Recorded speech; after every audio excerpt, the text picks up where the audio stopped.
तो चलते हैं मेंटल मैथ कक्षा 8 के अगले प्रश्न पर और आपका अपने YouTube चैनल जिसका नाम है मैथ्स विद हरी सर पर स्वागत है। तो आइए करना शुरू करते हैं प्रश्न नंबर 41। तो यहाँ पर बच्चों मैंने पहले से लिख के रखा हुआ है, आप देख सकते हैं और बहुत ही इजी तरीके से हम इसको करने वाले हैं। ठीक है, यहाँ पर कहा है कि मान ज्ञात कीजिए। ठीक है, यहाँ पर हम देख रहे हैं सभी क्या है, विषम संख्याएं हैं। यहाँ पर 9 जमा 11 जमा 13 लगातार विषम संख्याएं हैं। इसका एक ट्रिक क्या होता है, अगर शुरू से विषम संख्या हो यानी प्राकृतिक विषम संख्या और प्राकृतिक जिसे बोलते हैं, यानी इससे पहले आएगा 1 जमा 3 जमा 5 जमा 7। ठीक है, ये संख्या होगी, उसके बाद फिर यहाँ से शुरू हो जाएगा। ठीक है, तो तरीका ये होता है, अगर प्राकृतिक संख्याएं हों तो बच्चों यहाँ से 1 2 3 4 5 6 7 8 9 10 11 12।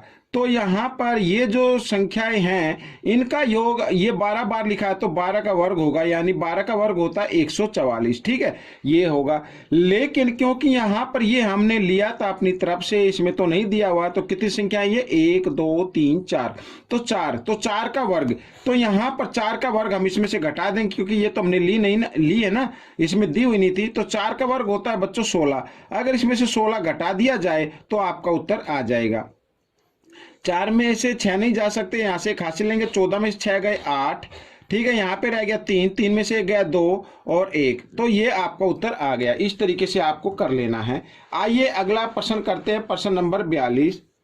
तो प्रश्न नंबर 42 क्या कहता है, 0 तथा 505 के बीच कितनी पूर्ण संख्या स्थित है। ना तो 0 लेनी है ना 550 लेना है, इनके बीच की संख्या लेनी है। आप 0 से अगली संख्या तो जो परिपूर्ण वर्ग संख्या होती है बच्चों वो होती है 1 होती है, एक तो 1 के बाद होती है 4।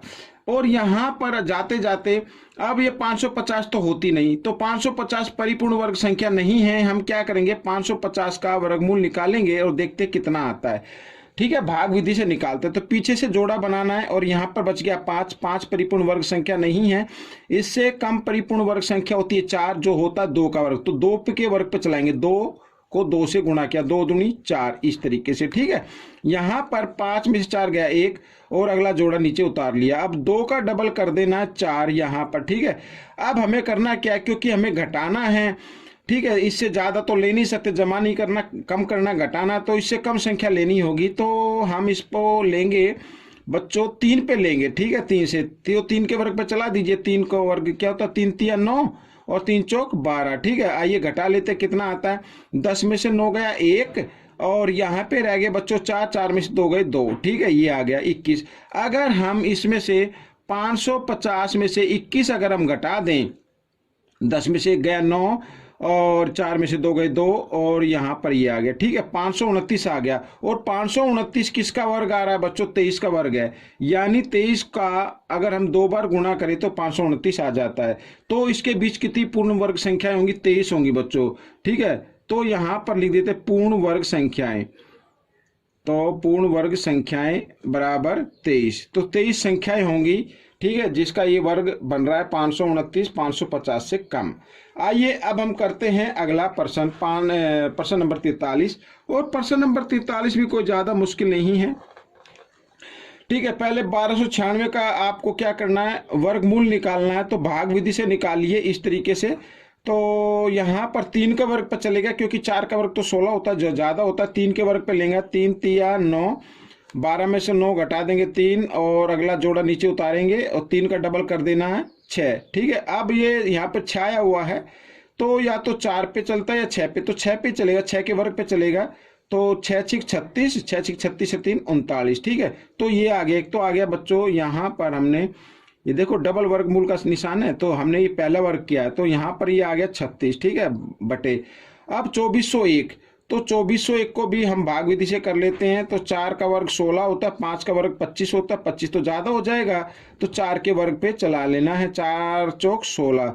अब यहाँ पर बच्चों घटा देते हैं, तो 8 आ गया, अगला जोड़ा उतारेंगे 01, तो 4 का डबल कर देना है 8। तो अब ये 1 आ गया, तो 9 के वर्ग में आता है, तो 9 पे चलाना है बच्चों। 9 निम 81 हासिल 8, 9 अट्ठे 72 और 8 80। ठीक है, तो 49 आ गया बच्चों ये। अब आपको मालूम है 36 का वर्गमूल क्या होता है, 6, और 49 का वर्गमूल होता है बच्चों कितना, 7। तो ये आपका उत्तर बन गया। इस तरीके से करना है। आइए अगला प्रश्न हल कर लेते हैं। मान ज्ञात कीजिए। यहाँ पर देखो मान ज्ञात करना है। जब कभी भी a जमा बी की 2 घटा a घटा बी की 2 के रूप में कोई भी संख्या लिखी हो तो इसका एक फॉर्मूला होता है 4ab। ठीक है, 4ab होता है। तो हम बच्चों यहाँ पर करने, देखो a तो क्या 44 है, b क्या है 3 है, इस तरीके से। तो 4ab के रूप में हम इसको लिख देंगे तो ये शॉर्ट ट्रिक भी हो जाएगी। तो 4 a क्या है, a है 44, तो 44 और b क्या है 3। ठीक है, तो 3 चौक 12, इनको गुणा किया 12 को 4 से गुणा कर दी, 12 चौक 48 का 8 का हासिल 4 और 12 चौक 48 और 4 52। ठीक है, ये आ गया बच्चों आपका उत्तर। इस तरीके से अगर आपको ये नहीं आता तो आप इसको फिर a जमा बी की 2 के फार्मूले पे रख के और इधर a घटा बी की 2 के फार्मूले से भी इसको सोल्व कर सकते हैं। आइए चलते हैं प्रश्न नंबर 45 पर। तो प्रश्न नंबर 45 भी बहुत ही आसान है। ये देखियो इसमें क्या कहे, इतने अच्छे अच्छे क्वेश्चन हैं, बड़े ही आसान दिए हुए हैं। अब देखो 441 का वर्गमूल आपको मालूम है क्या होता है, 21 होता है घटा, और यहाँ पर 196 का वर्गमूल होता है 14 जमा 121 का होता है 11 और घटा 64 का होता है 8। अब देखो बच्चों यहाँ पर ये जमा की संख्या है 21 और 11, 1 और 1 2, 2 और 1 3, 32 हो गया। 32 घटा 14 घटा 8 कितना होता है, यहाँ पर अगर हम इनको जमा करें तो होता है 22। ठीक है, तो 32 में से 22 घटा देंगे तो 10, ये आपका उत्तर आ जाएगा। देखो किस तरीके से दिए हुए हैं, बहुत ही आसान है। प्रश्न नंबर 46 कर लेते हैं। लुप्त संख्या ज्ञात करनी है। यहाँ पर लुप्त संख्या मान लीजिए x है, ठीक है, यानी ये दोनों क्या है आपस में बराबर है। अब देखो 175 गुणा x, मान लीजिए लुप्त संख्या क्या हमने मानी, x मानी है, तो बराबर यहाँ पर लिखा 35 का वर्ग। ठीक है, 35 के वर्ग को लिखेंगे 35 गुणा 35 लिख सकते हैं ऐसे। ठीक है, तो अब हम क्या करेंगे, अब यहाँ पर x के साथ ये 175 गुणा के रूप में है, इधर आकर ये भाग के रूप में आ जाएगा इस तरीके से। ठीक है, तो 175 इधर भाग के रूप में हम लिख लेते हैं।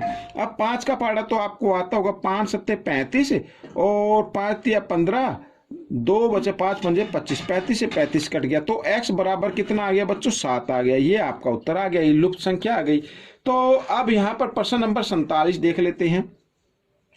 प्रश्न नंबर 47 कहता है कि पाइथागोरियन त्रिक ज्ञात कीजिए जिसका सबसे छोटा सदस्य 12 है। तो ये 12 है सबसे छोटा सदस्य। पाइथागोरियन त्रिक ज्ञात करने के लिए ये एक फॉर्मूला होता है 2m और m की 2 घटा 1, ठीक है, और यहाँ पर m की 2 जमा 1, इस तरीके से। तो आइए हम इसको m के बराबर रख लेते हैं। 2m बराबर 12, m की वैल्यू निकाल लेते हैं।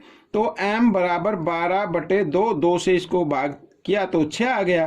ठीक है, तो यहाँ पर बच्चों m का वर्ग लिखा है ना, तो m की जगह हम लिखेंगे 6, 6 का वर्ग और घटा 1। ठीक है, इस तरीके से ये कर दीजिए। और यहाँ पर 6 का वर्ग, ठीक है बच्चों, ये दूसरी है, तो यहाँ पर 6 का वर्ग ये कर दिया जमा 1, इस तरीके से।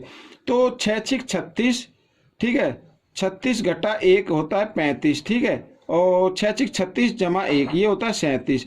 तो बच्चों ये देखो 12, 35 और 37, ये पाइथागोरस त्रिक हो गई। एक और फॉर्मूला मैं आपको बता देता हूँ, एक तो ये होता है, एक और होता है अगर यहाँ पर ये दिया हुआ है, ठीक है, अगर सम संख्या है तब करना है।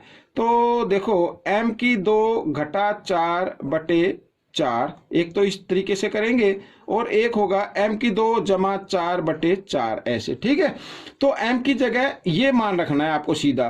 तो यहाँ पर 12 का वर्ग घटा 4 बटे 4 और इधर 12 का वर्ग जमा 4 बटे 4। ठीक है, अब देखो 12 का वर्ग कितना होता है 144, 144 घटा 4 बटे 4।